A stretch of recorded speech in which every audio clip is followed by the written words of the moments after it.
రాష్ట్రం గయలో ఉన్నటువంటి ప్రముఖ పుణ్యక్షేత్రాలైన విష్ణుపాదం, పాల్గొన నది, అక్షయవటం, మంగళగౌరి ఆలయం మరియు సీతాకుండును ఈ వీడియోలో చూద్దాం.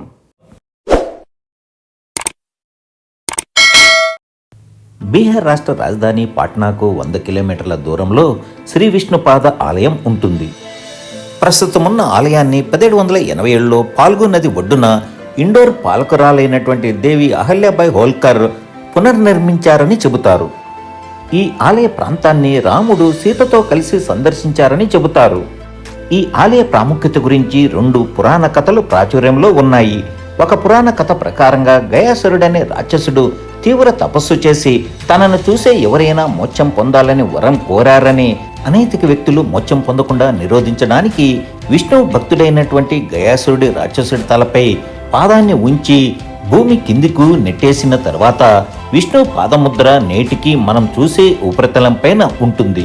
విష్ణుపాద ముద్రలో శంఖం, చక్రం మరియు గదం వంటి 9 విభిన్న చిహ్నాలు కనపడతాయి. భూమిలోకి నెట్టబడిన గయాసురుడు ఆహారం కోసం విష్ణువును వేడుకొనగా ప్రతిరోజు ఎవరైనా అతనికి ఆహారం అందిస్తారని, అలా చేస్తే వారి ఆత్మలు స్వర్గానికి చేరుకుంటాయని వరమిచ్చారని చెబుతారు. అందుకే ఈ ప్రాంతం పిండదానానికి ఎంతో ప్రసిద్ధి చెందినదిగా భావిస్తారు. మన భారతదేశంలోని వివిధ ప్రాంతాల నుండి ప్రజలు తమ రక్త సంబంధికులు లేదా బంధువులు చనిపోయిన వారి ఆత్మల బాగు కోసం ప్రార్థిస్తూ గయాసురుడు భూమి కింద ఉండి వారి ఆత్మలు స్వర్గానికి చేరుకునేలా చూసుకోవడాన్ని ఆహారం అందిస్తూ ఉంటారని చెబుతారు. అందుకే కాబోలు ఈ ఆలయం సమీపంలో ఉన్నటువంటి ఈ పాల్గొన నది ఒడ్డునే అనేక మంది పిండ ప్రదానం చేస్తూ మనకు కనపడుతూ ఉంటారు. మన తెలుగు రాష్ట్రాల నుండి కూడా ఎక్కువ మంది ఇక్కడికి వస్తుంటారు. తెలుగు పూజారులు కూడా అందుబాటులో ఉంటారు. బీహార్ రాష్ట్ర ప్రభుత్వం ఈ ప్రాంతాన్ని ప్రముఖ పర్యాటక ప్రాంతంగా గుర్తించి ఈ ఆలయం పక్కనే ఉన్నటువంటి ఈ పాల్గొన నదిలో నీరు ఎల్లప్పుడూ ఉండేటట్లుగా ఏర్పాట్లు కూడా చేసింది.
ఇక్కడికి దగ్గరలోనే ఉన్న మంగళగౌరి ఆలయాన్ని ఇప్పుడు చూద్దాం.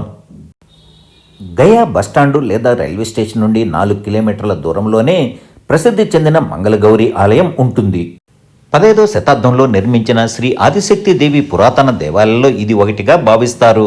మంగళగిరి ఆలయం గురించిన ప్రస్తావన పద్మపురాణం, వాయుపురాణం, అగ్నిపురాణం మరియు ఇతర గ్రంథాలు, తాంత్రిక రచనలో తప్పక కనిపిస్తూ ఉంటుంది.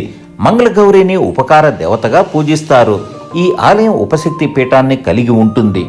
శ్రీ సతీదేవి శరీర భాగాలు భూమిపై పడిన 108 ప్రదేశాలను శక్తిపీఠాలుగా కొలుస్తారు. వాటిలోని కీలకమైన వాటిని 51 శక్తిపీఠాలుగా, తిరిగి వాటిలోని అత్యంత కీలకమైన వాటిని అష్టాదశ శక్తిపీఠాలుగా పూజిస్తారు. వాటిలో అమ్మవారి ఎడమ స్థానం పడిన ప్రదేశమే గయలోని మాంగళ్య గౌరిగా ఉన్నటువంటి ఈ ఆలయం. ఈ ఆలయ సముదాయంలో కాళీ, గణపతి, శివుడు, హనుమంతుని ఆలయాలు కూడా ఉంటాయి. సతీదేవి మృతదేహంతో శివుడు కైలాసానికి తిరిగి వెళ్లేటప్పుడు ఈ ప్రదేశం గుండా వెళ్లారని భక్తులు భావిస్తారు. ఆశ్వయుజ మాసంలో జరిగే ఉత్సవాల్లో పాల్గొనడానికి దేశం నలువైపుల నుండి లక్షలాది మంది భక్తులు ఈ ఆలయానికి వస్తుంటారు. ఈ క్షేత్రంలోని ప్రసిద్ధ పండుగ నవరాత్రి. ఇది అక్టోబర్లో జరుగుతుంది. ఈ మందిరం మరణాంతర క్రతువులకు, శ్రాద్ధముకు ప్రసిద్ధి చెందింది. మహా అష్టమి రోజున భక్తులు పెద్ద సంఖ్యలో వస్తుంటారు. ఈ ఆలయంలో జరుపుకునే మరో ముఖ్యమైన పండుగ మంగళగౌరి వ్రతం. దీనిని మహిళలు తమ కోరికల సాఫల్యం కోసం చేస్తుంటారు. మంగళవారాలలో ఉపవాసం ఉండి అమ్మవారిని ప్రత్యేకంగా పూజిస్తూ ఉంటారు. ఈ ఆలయంలో దీపావళి, హోలీ, జన్మాష్టమి వంటి ఇతర ప్రధాన పండుగలను కూడా బాగా జరుపుకుంటారు. కొండపై కూర్చున్న ఈ మంగళగౌరి దేవతను దయగల దేవతగా భక్తులు భావిస్తారు. వర్షాకాలంలో ప్రతి మంగళవారం ఇక్కడ ప్రత్యేక పూజలు నిర్వహిస్తారు. ఈ పూజలో మంగళగౌరి దేవికి 16 రకాల కంకణాలు, 7 రకాల పండ్లు, 5 రకాల మిఠాయిలు నైవేద్యంగా పెట్టడం మొదటి నుంచి ఈ ఆచారం కొనసాగుతూ ఉన్నది. ఈ ఆలయం చూడ్డానికి చాలా చిన్నదిగా కనపడుతుంది. కానీ శక్తిపీఠాల్లో ఒకటిగా ఈ మంగళగౌరి ఆలయాన్ని సందర్శించడానికి మన భారతదేశంలోని వివిధ రాష్ట్రాల నుండి ప్రతి ఏడాది లక్షలాది మంది భక్తులు ఈ ఆలయాన్ని సందర్శిస్తూ ఉంటారు. ఈ ఆలయాన్ని సందర్శించడం వల్ల తమ కోరికలు నెరవేరుతాయని భక్తుల విశ్వాసం.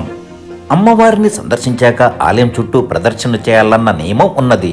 ఇక్కడ నుండి 1.5 కిలోమీటర్ల దూరంలోనే ఈ అక్షయవటం ఉంటుంది. వనవాస కాలంలో సీతారాములు, లక్ష్మణులు ఈ ప్రాంతానికి వచ్చి దశరథ మహారాజుకు పిండ ప్రదానం చేశారని, సృష్టి ఉన్నంత వరకు ఈ చెట్టుకు మరణం లేదని వరమిచ్చారని చెబుతారు.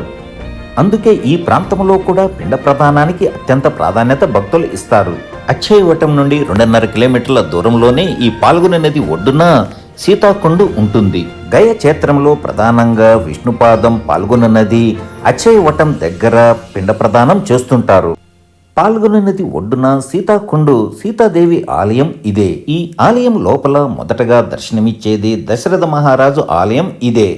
గయ క్షేత్రాన్ని సందర్శించే లక్షలాది మంది భక్తులు ఈ సీతాదేవి ఆలయాన్ని తప్పక సందర్శిస్తారు.